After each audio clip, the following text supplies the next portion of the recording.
Senior senior নেতৃবৃন্দ, আমার সামনে মুরব্বীবৃন্দ আছে।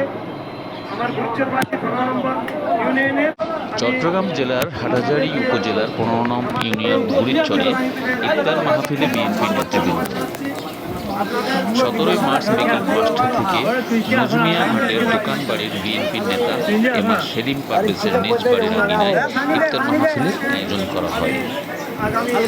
ইফতারের পূর্ব মুহূর্তে আলোচনা সভায় উপস্থিত রোজাদারদের উদ্দেশ্যে বিএনপি নেতা সেলিম পারভেজ বলেন, আমার পূর্বপুরুষ হইতে এলাকার মানুষের সুখে দুঃখে পাশে ছিলাম।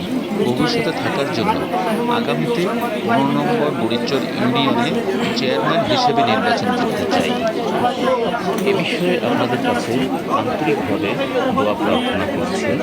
এবং বক্তব্যের মধ্য দিয়ে এম আর সেলিম পারভেজ 15 নং বুড়িচর ইউনিয়নের জনগণের কাছে নিজেকে চেয়ারম্যান হিসেবে আত্মপ্রকাশ করলেন। কাজে অন্তর্ভুক্ত ছিলেন এবং যতটুকু পারি আমার ইউনিয়নের বাইরে আমি সমাজসেবায় আমি অন্তর্ভুক্ত থাকি। শিক্ষার এবং যেখানে মানুষের বিপদ আপদের মধ্যে আমি দূরে যাওয়ার চেষ্টা করি, সহযোগিতা করার চেষ্টা করি। কাজে অন্তর্ভুক্ত ছিলেন এবং যতটুকু পারি আমার ইউনিয়নের বাইরে আমি সমাজসেবায় আমি অন্তর্ভুক্ত থাকি। শিক্ষার এবং যেখানে মানুষের বিপদ আপদের মধ্যে আমি দূরে যাওয়ার চেষ্টা করি, সহযোগিতা করার চেষ্টা করি।